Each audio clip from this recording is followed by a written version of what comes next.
Bonjour à tous et bienvenue dans l'interview. Bonjour Yvan Mayer, Bonjour. bourgmestre socialiste de la ville de Bruxelles. Vendredi, vous avez rencontré Jan Jan Bon, le ministre de l'Intérieur. Vous étiez un petit peu en froid avec lui. Est-ce que vous êtes réconciliés? Réconcilier, oui, enfin on s'est parlé, quoi. Donc le climat est plutôt serein, donc tant mieux. Et on a pu aborder les choses sérieusement. C'est ce que je voulais depuis déjà un certain temps. C'est la première rencontre depuis la fameuse manifestation nationale du 6 novembre? Non, c'est la première rencontre depuis qu'il est ministre de l'Intérieur. C'est quand même un peu étonnant. Je pense qu'on aurait eu l'occasion de se voir très rapidement, mais ça ne s'est pas fait. On aurait dû avoir cette occasion. Il y a eu quelques tensions et quelques déclarations de part et d'autre. C'est oublié.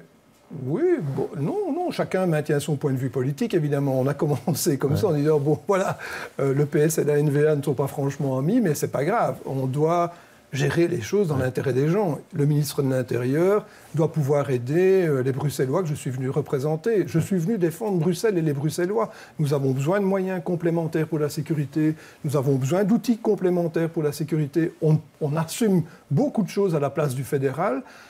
Voilà, je suis venu présenter l'ardoise. Alors l'entretien a duré une grosse demi-heure à peu près. Donc on sait qu'il y a de plus en plus de manifestations à Bruxelles, 800 manifestations par an, une vingtaine de jours de sommet européen. Et c'est la ville qui paye ou c'est le fédéral qui va payer? Est-ce que vous avez obtenu une réponse de Jan Jan Bon là-dessus? Oui, donc on a un surcoût de 18 millions en 2014. Par rapport aux années précédentes, parce qu'il y a plus de manifestations. Oui, et pour lequel le fédéral n'intervient que pour 900 000 €. Ça veut dire qu'il y a 17 millions à charge des Bruxellois. J'ai dit que ça, c'était impossible. Nous payons pour le pays entier, pour des raisons internationales. Donc je lui ai dit, il faut trouver une solution. On a décidé de faire un groupe de travail. On fait un groupe de travail commun, ville et ministère de l'Intérieur, pour dégager une solution qu'il doit présenter en mars dans le cadre de l'ajustement budgétaire au niveau fédéral. Ouais. Vous avez obtenu le fameux rapport de l'inspection générale des services sur la manifestation du 6 novembre. Est-ce que vous savez si vous êtes épinglé ou pas dans ce rapport? Oui, donc clairement, le rapport, qui est le deuxième rapport maintenant, dit clairement que la manière dont la police de Bruxelles a travaillé et ce que moi j'ai fait était conforme à ce qui devait être fait, mais qu'il y a des leçons à tirer sur le plan de l'organisation, sur le plan matériel, sur le plan des équipements. Oui. Et là, on a aussi décidé de faire un groupe de travail commun, encore une fois, police de Bruxelles et ministère de l'Intérieur, pour faire une série de recommandations pour nous, mais aussi pour les autres grandes villes en cas de manifestation. Je note donc que contrairement aux basses accusations dont j'avais été l'objet, à 2 reprises maintenant, on dit clairement que les choses ont été faites correctement de notre point de vue. Alors, on est dans une menace... Même si le nombre de blessés est évidemment inadmissible. Et c'est pour ça qu'il faut travailler à réformer les méthodes de manière à ce qu'il n'y ait plus des blessés comme cela lors d'une manifestation. On est dans une menace de niveau 3, une menace terroriste qui a motivé la présence de militaires dans les rues. Est-ce que vous pouvez maintenant vous passer des militaires ou est-ce qu'on va devoir artificiellement maintenir la menace à niveau 3 pour garantir la présence de militaires en rue aux côtés des polices? Donc moi, depuis le début, je pense que les militaires, ce n'est pas la meilleure réponse. C'est la réponse qu'il fallait apporter dans l'urgence, mais il vaut mieux mettre des policiers qui connaissent la situation, mais nous n'en avons pas. Et donc c'est aussi une des discussions que j'ai eues vendredi avec le ministre de l'Intérieur. Quand on va redescendre au niveau 2, il y a néanmoins des points sur le territoire de la ville de Bruxelles qui resteront des points de niveau 3. La synagogue, le musée juif, les écoles, etc.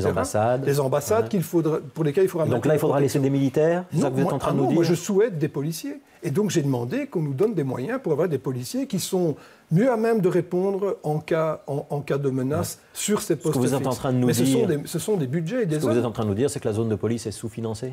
Ah ben clairement, oui, ça c'est clair. La zone de police est sous-financée par rapport non seulement à ses activités, pour le national et l'international, mais aussi pour ce qui se passe sur le territoire de la ville de Bruxelles. Donc la solution, c'est quoi? C'est de revoir la norme de financement des zones de police ou d'avoir une exception pour Bruxelles? J'ai posé cette question évidemment vendredi, et donc je pense qu'ils ne sont pas prêts à se lancer dans une interprétation de la norme de financement, la fameuse norme KUL, et donc il va falloir trouver une autre manière de financer la zone de police de Bruxelles. Elle existe, cette autre manière? Ça, c'est quelque part au gouvernement fédéral à la trouver. C'est leur responsabilité. Vendredi soir, il y avait également une réunion de l'ensemble des bourgmestres de la région bruxelloise avec le ministre-président Rudy Vervoort. Est-ce que vous verriez d'un bon œil que le ministre-président, qui a de nouvelles compétences en matière de sécurité avec la réforme de l'État, nomme un super fonctionnaire qui serait chargé de la sécurité en région bruxelloise et qui pourrait coordonner à la fois les manifestations, mais aussi la prévention dans les affaires de terrorisme. Quelqu'un qui coordonne la prévention, quelqu'un qui coordonne les secours, oui. Quelqu'un qui coordonne les manifestations, ça, je pense que c'est difficile parce que la responsabilité est quand même toujours celle du bourgmestre et du chef de corps. Donc les manifs, ce sera toujours vous?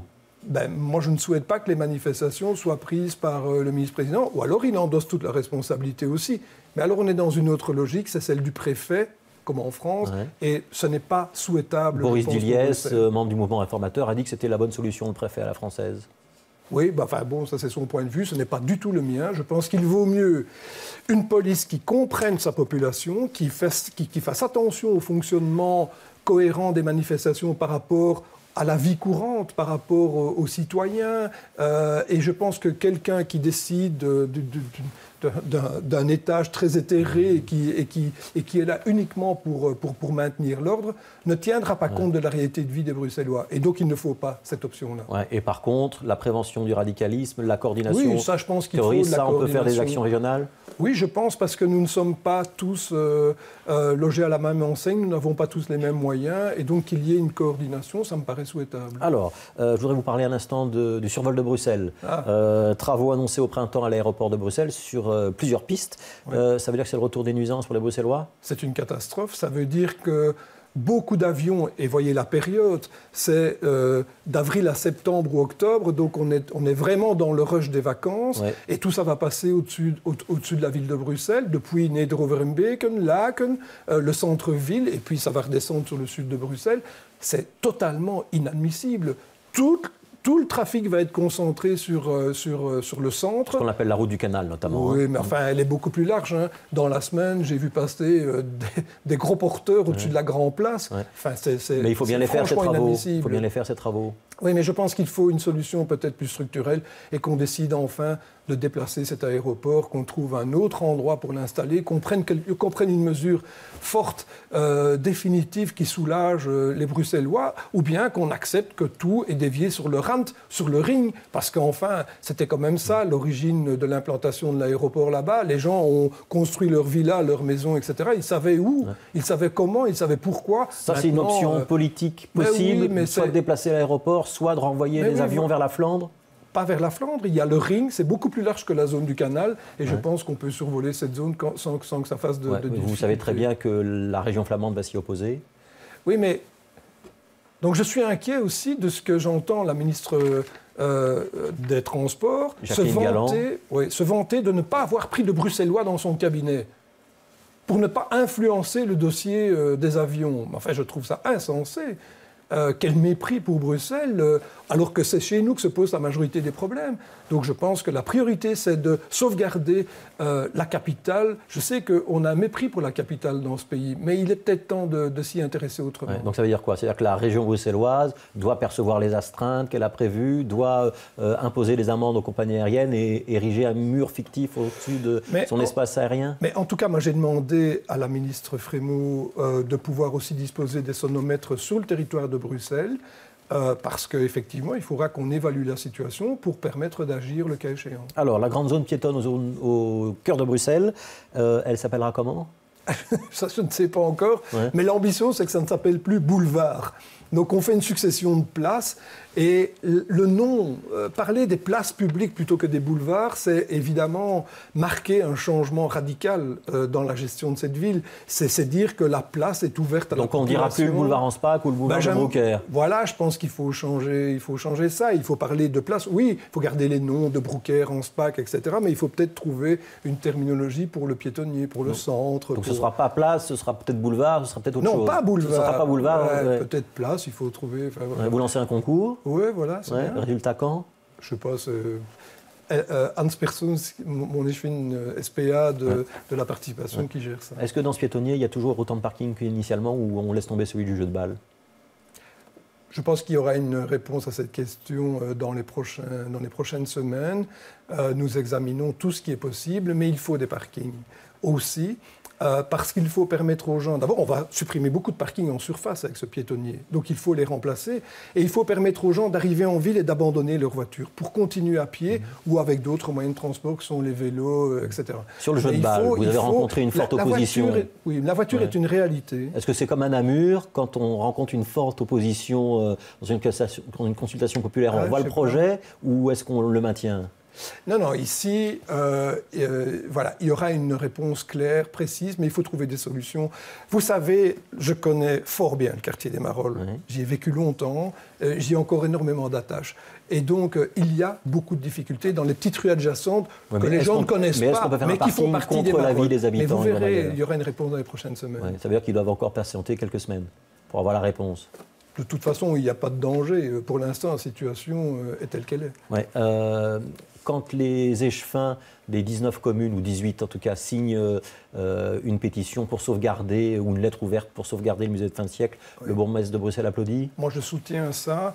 Et je pense que maintenir une politique culturelle dans notre ville-région au sens large est indispensable. Je suis d'ailleurs très, très déçu, très, très choqué même du retrait des moyens au Théâtre de la Monnaie, parce que abandonner la danse, Anne-Theresa de Kersmaker, Sidi Larbi-Cherkaoui, ce sont des gens qui ont donné une identité à Bruxelles, à la danse, dans le monde entier. Et donc perdre ce pan d'identité culturelle, artistique, mais quelle défaite. Et donc pour moi, c'est un véritable drame que de voir qu'on abandonne ces talents. La ville de Bruxelles pourrait investir à la place du fédéral ? C'est impossible, nous n'avons pas les moyens d'investir à ce niveau-là. On ne peut pas à chaque fois pallier les carences du fédéral. Le fédéral doit continuer à investir dans Bruxelles, dans sa capitale. Nous sommes la capitale du fédéral, n'en déplaise aux nationalistes qui sont au pouvoir aujourd'hui. Nous restons la capitale du pays. Je ne comprends pas qu'on désinvestisse à ce point, et notamment dans des matières comme celle-là qui nous font briller à l'international parce que ces gens ont du talent. Est-ce que vous soutenez Rudy Vervoort avec son projet de musée Citroën ? Oui, bien sûr. Oui. Mais la ville sera derrière ? Ben oui, totalement. Il faut un musée comme celui-là. Il faut rendre les choses encore plus attractives dans Bruxelles. C'est ce qu'il faut faire. Il faut développer Bruxelles. Ouais.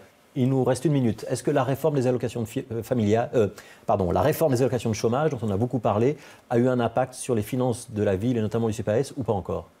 Oui, mais nous ne savons pas encore de combien. Donc j'ai demandé une évaluation à la présidente du CPAS parce qu'on sait déjà que sur le premier mois, je crois que 117, 120 personnes ont été renvoyées vers le CPAS. Et donc on attend une deuxième vague. Donc je suis plutôt inquiet pour les finances du CPS et donc les finances. Donc là, le manque à gagner n'est pas encore chiffré. On est en train de l'évaluer. Et c'est la ville qui l'absorbera ou vous allez de nouveau vous retourner vers le fédéral ? Mais enfin, donc bien entendu, dans un premier temps, c'est la ville qui va devoir assumer ça. Mais enfin, ça ne va pas. Il faut se rendre compte de l'ensemble des charges qu'on a transférées en quelques mois sur la ville de Bruxelles et sur les communes en règle générale. Je pense que c'est intenable, alors que ce sont les communes, la ville notamment, qui investissent pour la croissance dans ce pays, pour le développement de ce pays, aussi sur le plan économique. Il y a là une contradiction, une antinomie qui indique qu'on n'est pas dans le bon chemin. Merci Yvan Mayer d'avoir été l'invité de l'interview. Demain, c'est Stéphanie Meyer qui présentera l'interview. À demain.